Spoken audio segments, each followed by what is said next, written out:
Y iniciamos, hoy vamos a dar ya la conclusión a Hechos, entonces para dar paso ya directamente a la carta a los romanos, ¿vale? Entonces oremos y entramos directamente en el tema.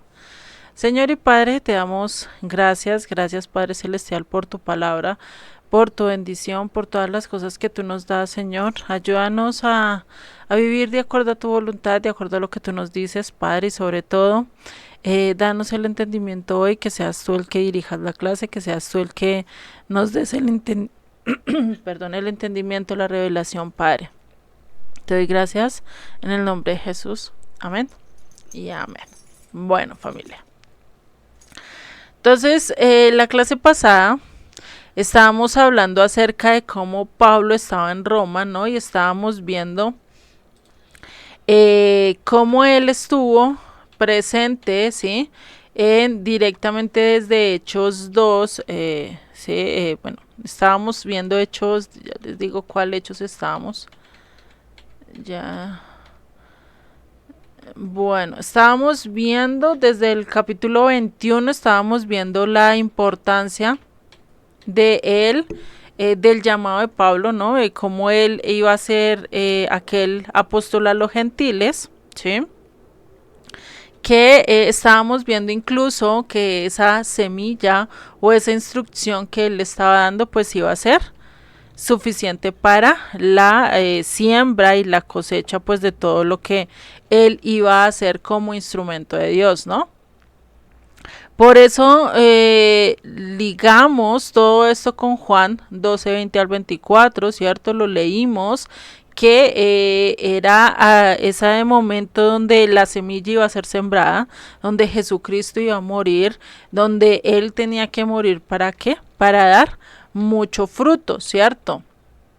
Y pues ahí es donde vemos que estos dos griegos que estaban hablando allí en Juan 12, pues eran que las 10 tribus en medio de la dispersión a las cuales Pablo tenía que hablarles, ¿no? Recordemos que estábamos viendo ese verso de Hechos 9, si no estoy mal 15, donde habla de que él iba a ser instrumento escogido para quienes, para ir a hablar a quienes, a gentiles y a reyes, ambos hijos de Israel, ¿no?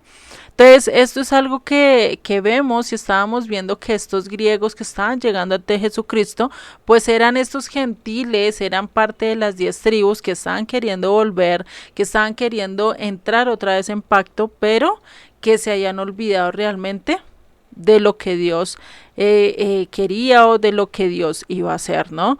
Y que muchos pues no entendían el por qué estos griegos venían, el por qué buscaban a Jesucristo, pero Jesucristo sí sabía que Él, y gracias a Él y gracias a su muerte y a su resurrección, pues fue que muchos de estos iban a entrar en pacto, ¿no? Entonces, recordemos que un esposo y que este esposo realmente no podía tomarla. Por eso Cristo tuvo que venir y morir para poderse casar otra vez con aquella adúltera, ¿no? Que es algo que lo vemos, ¿no? Por eso a lo largo de todas las escrituras nos muestra una narración, una historia, una novela casi de puro romance, de puras intrigas, de todo esto, ¿no? Y la Biblia misma es una novela, no es literalmente una novela, sino una historia del plan de redención de Dios, impuesta y puesta de realmente para que nosotros podamos seguirla, ¿no? Como esa esposa ataviada esperando a su esposo, a su marido, ¿cierto? Con el tal de ser reconciliada, con tal de ser otra vez restaurada, ¿cierto? Eso es a lo que nosotros, por eso Él nos indica que debemos de estar con los ojos puestos en el autor y consumador de la fe, estar directamente esperando en aquel Rey de Reyes, ¿sí?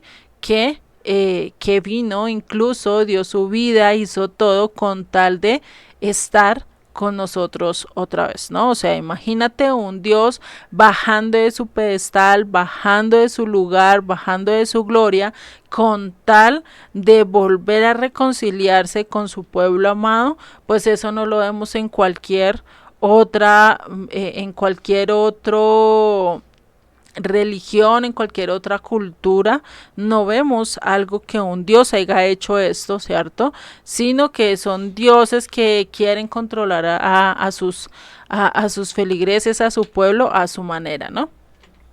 Entonces, con la muerte de Jesucristo y con aquella ofrenda que se daba por los celos, ¿cierto? ¿Se acuerda que estábamos viendo número 5, donde se da esta ofrenda por los celos, porque su marido dice, no, ¿qué tal si esta fue y me hizo y me fue infiel y tiene hijos de otro? Pues para que no pasara eso, pues que había una ofrenda, había una cosa que era de los celos, donde se tomaba un agua amarga, donde se hacía un proceso, donde la mujer que se tomara esta agua y hubiera sido infiel, hubiera sido adúltera, pues, ¿qué pasaba? Se le hinchaba el vientre hasta el punto que explotaba y moría en el instante, ¿no? En cambio, si aquella mujer no era adúltera, no había hecho nada, pues ¿qué pasaba? Su vientre era totalmente fértil, o sea, iba a tener mucha descendencia, iba a tener muchos hijos, ¿sí? Entonces imagínate esto que estaba pasando, ¿sí? Y Jesucristo por eso tomó esa agua por su pueblo, por aquella adúltera, y pues de lógico que pues en el vientre de Jesucristo no había nada de pecado, no había nada de maldad, por eso él fue un cordero sin mancha, sin tacha alguna, ¿cierto? Y ahí es donde podemos ver que él tomó eso, que él muere en lugar de la esposa, que el justo muere por los injustos, ¿cierto?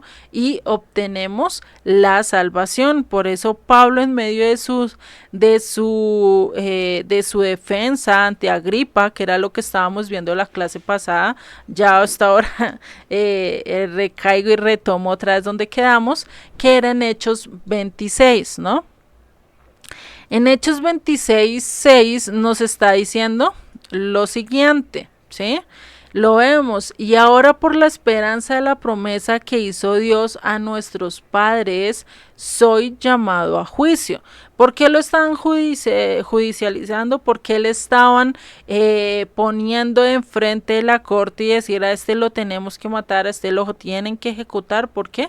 Porque está hablando que iba a haber resurrección de los muertos.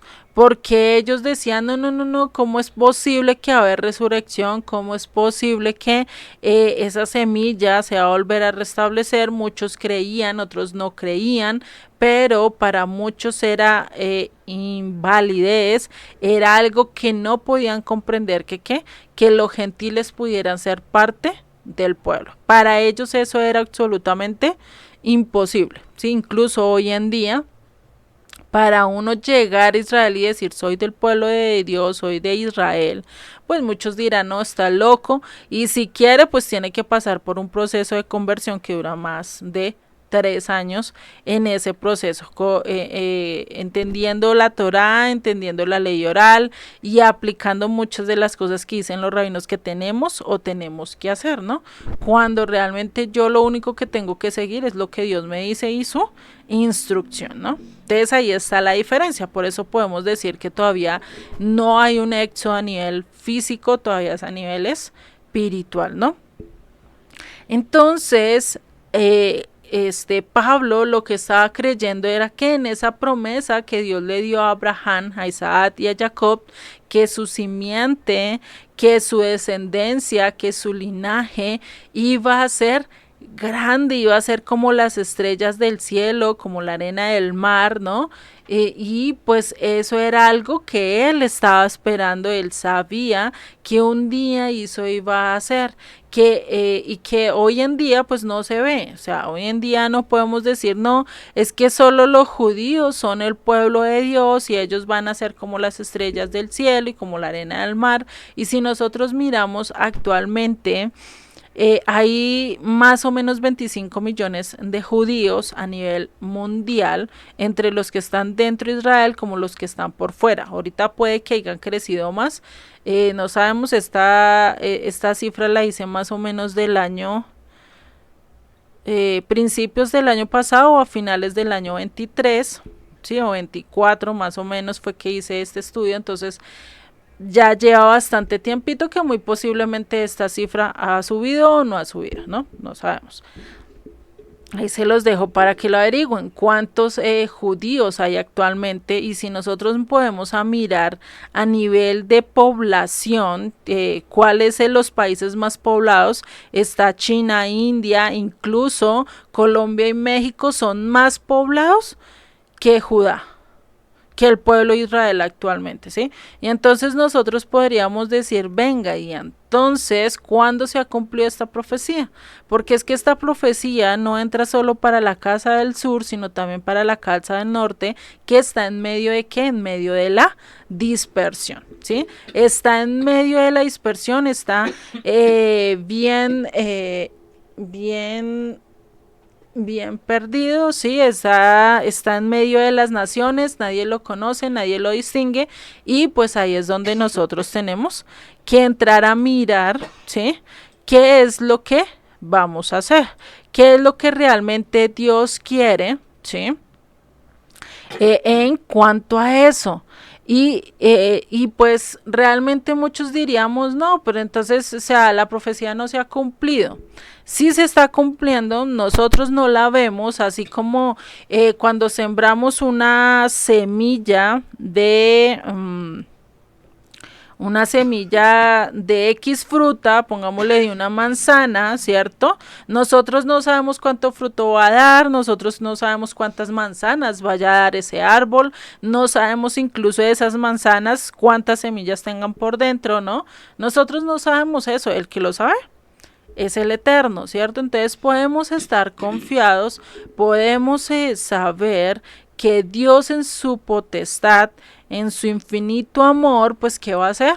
Va a hacer que esos frutos, va a hacer que esa descendencia, va a hacer que eso que él anhela, pues se va a cumplir porque él sí sabe cuántos frutos tiene esa semilla que nosotros acabamos de sembrar y dónde está sembrado y qué frutos y qué tanto frutos va a dar más adelante, ¿cierto? Lo mismo que nosotros, ¿sí? Dios sabe dónde está todo el pueblo de Israel, dónde están las 10 tribus sembradas en medio de la dispersión y Él sabe en qué momento los va a traer, en qué momento los va a recoger, ¿cierto? Y que volveremos otra vez a la tierra prometida. Esa es nuestra esperanza, eso fue lo que le prometió Dios a Abraham, a Isaac y a Jacob, que esa tierra iba a ser de ellos a pesar de que ellos vivían todavía como extranjeros en su propia tierra, ¿no?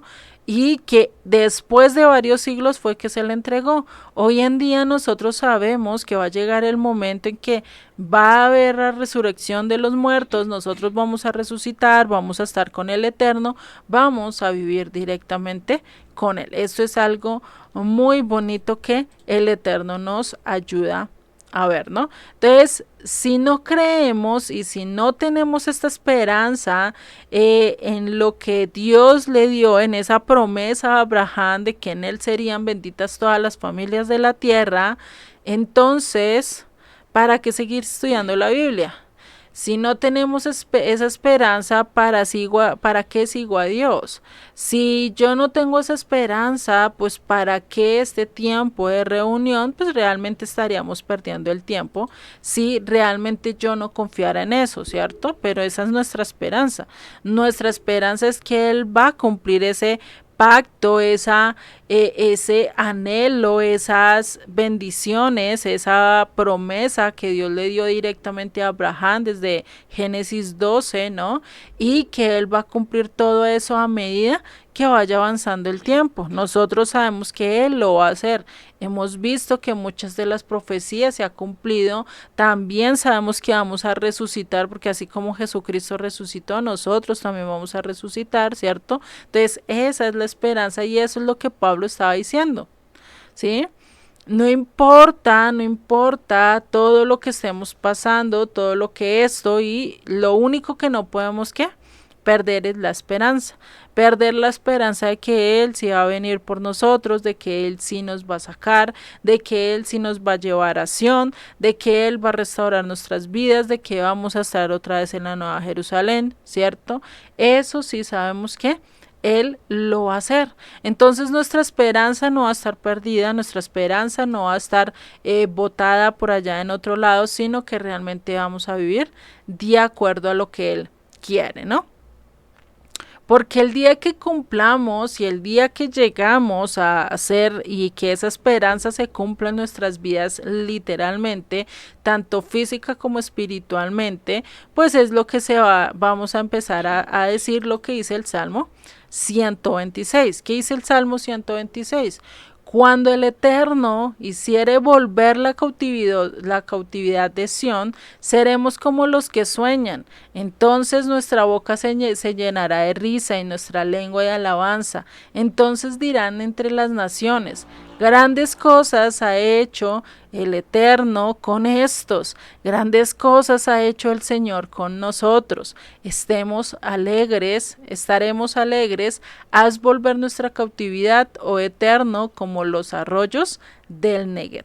Estaremos cantando, estaremos dichosos, estaremos gozosos de ver que realmente la promesa se cumplió en nuestras vidas, de ver que realmente Dios está haciendo su obra y está cumpliendo lo que Él dijo en nuestros corazones.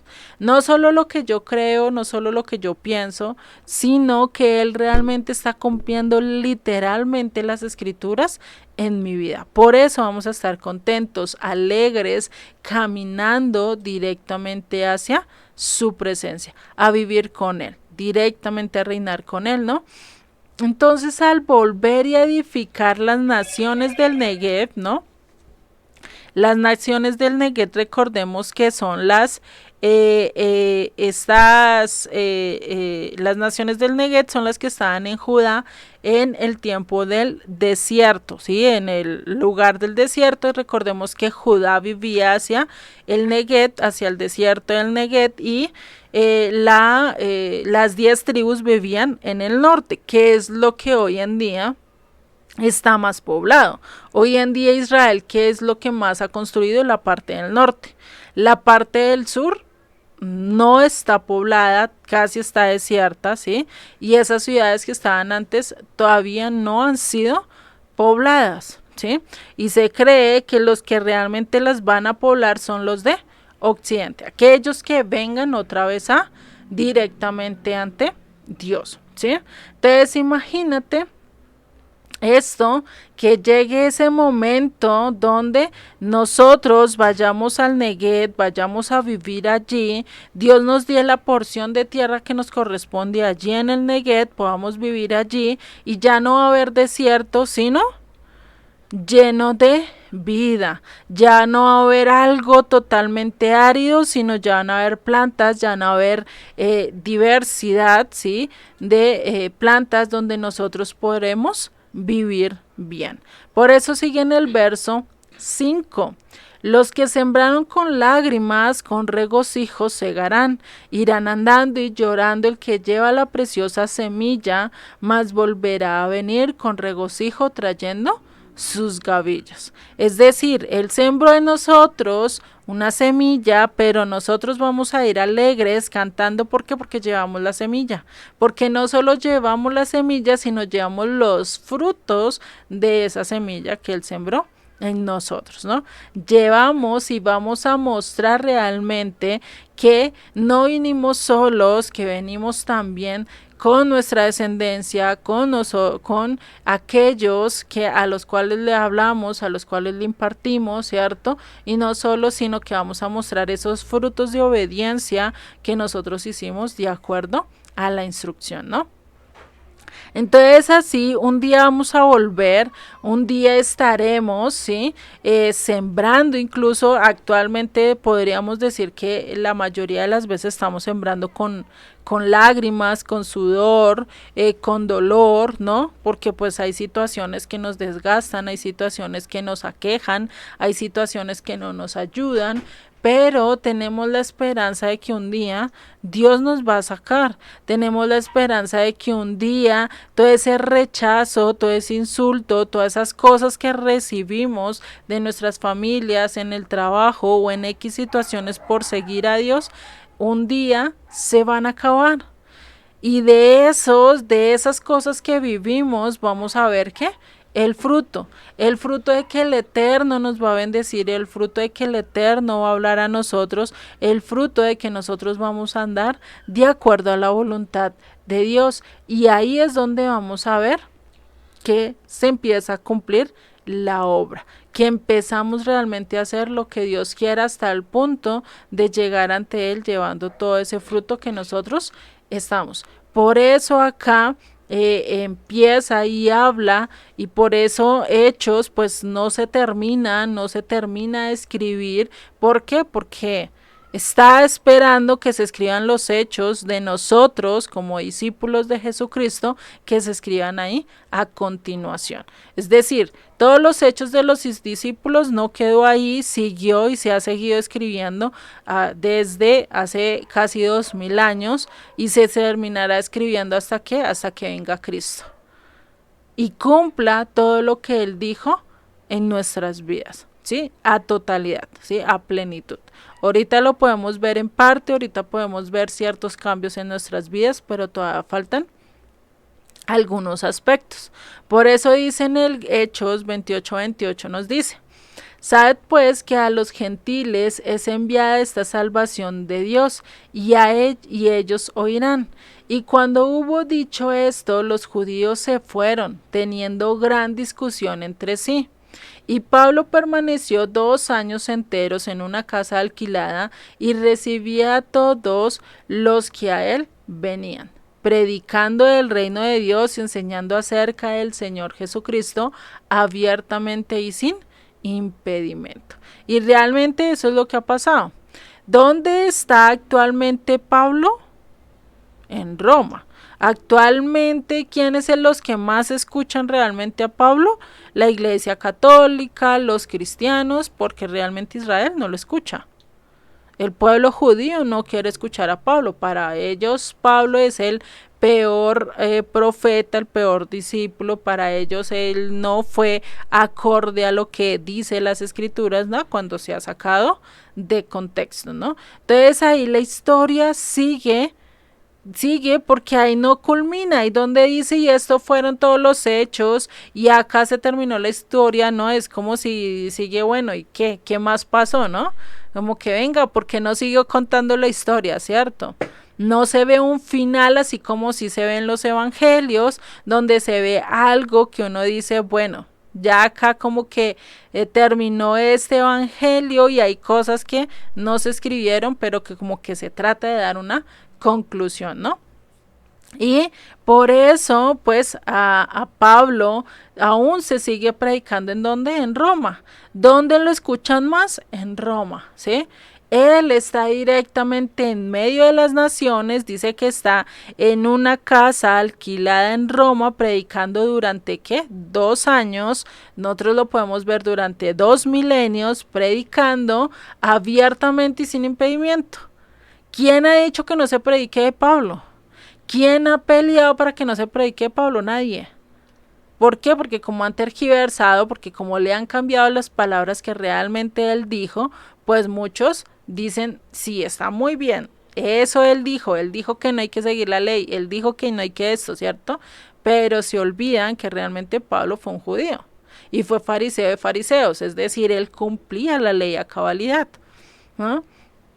Y a veces pensamos que no, ¿por qué? Porque lo sacamos de contexto y pensamos que era como un romano, que era como un griego, cuando realmente su identidad era totalmente diferente, ¿no? Entonces, escucharemos nosotros el mensaje acerca de la esperanza de nuestros padres, Isaac, de Abraham, Isaac y Jacob. Escucharemos acerca de lo que ellos nos dijeron, ¿sí? Nosotros hemos escuchado a los profetas. ¿Será que hemos escuchado la historia de cada uno de estos 3 patriarcas? ¿Y seguiremos nosotros realmente escribiendo esa historia? ¿Seguiremos nosotros siendo esos discípulos que dan y siguen y dando a conocer realmente la historia de Cristo? Pues a ese es el llamado que nos hace el libro de los Hechos, a que nosotros sigamos ese llamado de llevar el evangelio, de llevar esta esperanza de que vengan todos a servirle y a honrarle, ¿sí?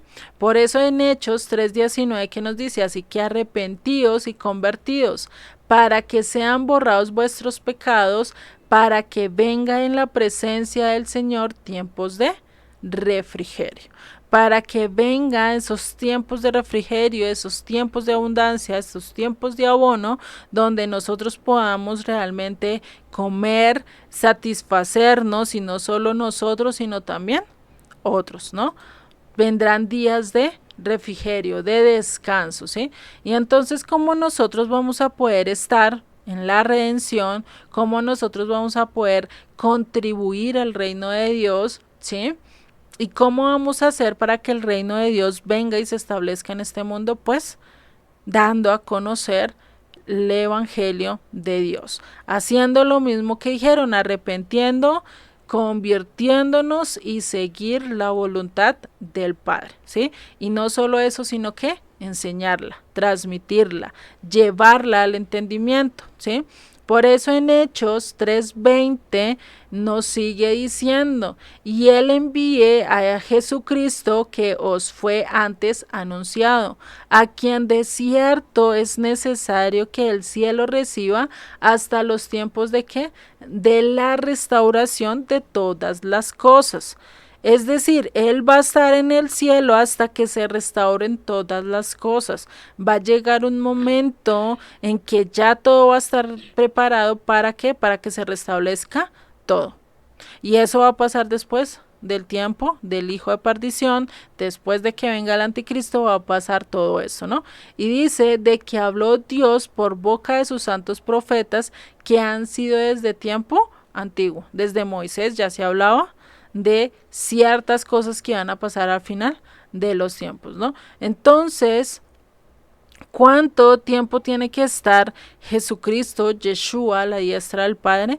¿Cuánto tiempo habrá que esté allí hasta termine de volver otra vez acá con nosotros? ¿Cuánto tiempo tendrá que pasar?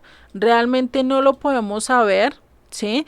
Pero es hasta que esté Israel totalmente restaurado. ¿Sí? Cuando Israel se restaure, cuando Israel empiece a volver otra vez a Dios, cuando vuelva otra vez las palabras, cuando todos aquellos que decimos ser hijos de Dios, empecemos a obedecer la voluntad de Dios, empecemos a guardar los mandamientos, empecemos a vivir de acuerdo a su voluntad, pues ahí es cuando nosotros vamos a poder decir, empezó la restauración, el tabernáculo de David se está levantando, ¿no? ¿Y cuántos se necesitarán? No se sabe. Dice que para que no se destruyese Sodoma y Gomorra solo se necesitaban 10 justos, ¿no? Eso, hasta ahí llegó el conteo con Abraham, donde Abraham discutía y le decía a Dios, ven, pero si hay 50 justos destruirás, y él dice no. Si hay 45 justos destruirá, no. Si hay 30 justos, no. Si hay 15 justos, no. Si hay 10 justos, no la destruirás, le dice no la destruiré, ¿no? Pero ¿qué pasó? Como no habían 10 justos, pues tocó destruir a Sodoma y Gomorra. No había gente que realmente siguiera la voluntad de Dios. Que Dios salvó por amor a Abraham, a Lot y a su familia, eso fue otra cosa. Pero realmente ellos justos como tal, de pronto Lot al principio, no sabemos qué tan justos eras, pero realmente podemos ver que ellos no entendieron el llamado y no comprendieron lo que Dios le decía, que no se juntasen, ¿no? Entonces ahí nosotros, por eso, si somos un remanente, si somos más de 10, pues por lo menos podemos decir, estamos siguiendo, somos parte de la restauración, estamos haciendo parte de la restauración, y como lo dice las escrituras, en la mayoría de los profetas dice que solo va a haber un remanente que se salve. No es porque Dios no quiera salvar a todos, no es porque Dios no quiera justificar a todos, sino porque es que el mundo no quiere ser salvo. Y solo unos pocos y solo unos cuantos van a entender realmente el propósito de la redención y el propósito de la salvación. ¿sí? Y esperemos que estemos nosotros entre ese remanente, entre esos partes que van a ser de la restauración, ¿no? Entonces, eso es algo que podemos ver, por eso sigue diciendo en el verso 22 de Hechos 3, porque Moisés dijo a los padres, el Señor vuestro Dios os levantará profeta entre vuestros hermanos, como a mí, y a él oiréis en todas las cosas que os hable, y toda alma que no oiga a aquel profeta será desarraigada del pueblo. Este profeta al que Moisés estaba hablando era ¿quién? Jesucristo. Desde Moisés se profetizó que Jesucristo iba a venir y iba a hablar igual que Moisés, porque iba a entender, iba a hablar con autoridad, iba a saber de qué hablaba, ¿sí? Y dice que el pueblo, si no lo escuchaba, iba a ser ¿qué? Desarraigado. Entonces, la importancia de tener a Jesucristo en nuestro corazón no es algo simple, es algo que nos lleva a salvación. Sin Él, pues realmente ¿cómo vamos a entrar? Porque Él es el que nos limpia, Él es el que nos quita toda la maldad de nuestras vidas, Él es el que nos cambia esta sangre pecadora, esta lepra que tenemos en nuestras vidas y la pasa para un corazón puro, para un corazón totalmente limpio a través de su sangre. Si no estamos bañados con su sangre, ¿cómo nosotros vamos a poder entrar al reino de los cielos? Ni porque corras, ni porque caigas, ni porque cantes, ni porque llores, vas a estar. ¿Por qué? Porque rechazaste lo principal, que es ¿quién? A su Hijo, a Jesucristo, ¿no? Por eso tenemos que tener muy claro, ¿no? Que si somos hijos de Dios, pues no podemos salirnos de las dos columnas vertebrales de nuestra fe. ¿Cuáles son esas dos columnas? La escritura, la Torá, los profetas, todos los 66 libros ya para nuestra época, ¿cierto? Y fuera de eso también, ¿qué? El testimonio de Jesucristo. No nos podemos apartar de los dos. O tengo lo uno o tengo otro. No puede ser así. Los dos van unidos, los dos van encadenados y no se van a poder separar. Por más que tú quieras separarlos, por más que tú quieras distanciarlos, no se pueden distanciar. Y si tú le quitas uno, el otro va a quedar manco, va a quedar faltando algo, ¿sí? Y por más que esto, Dios puede que en su misericordia nos reciba, como puede que no nos reciba, ¿no? El único que tiene esa palabra de saber qué va a pasar, pues es Dios, ¿no?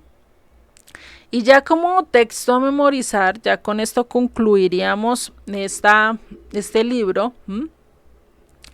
Y vamos a ver que el texto a memorizar es Hechos 3:19 al 23, que nos dice, así que arrepentidos y convertidos para que sean borrados vuestros pecados, para que venga de la presencia del Señor tiempos de refrigerio. Y Él envía a Jesucristo, que os fue antes anunciado, a quien de cierto es necesario que el cielo reciba hasta los tiempos de la restauración de todas las cosas, y que habló Dios por boca de sus santos profetas que han sido desde el tiempo antiguo.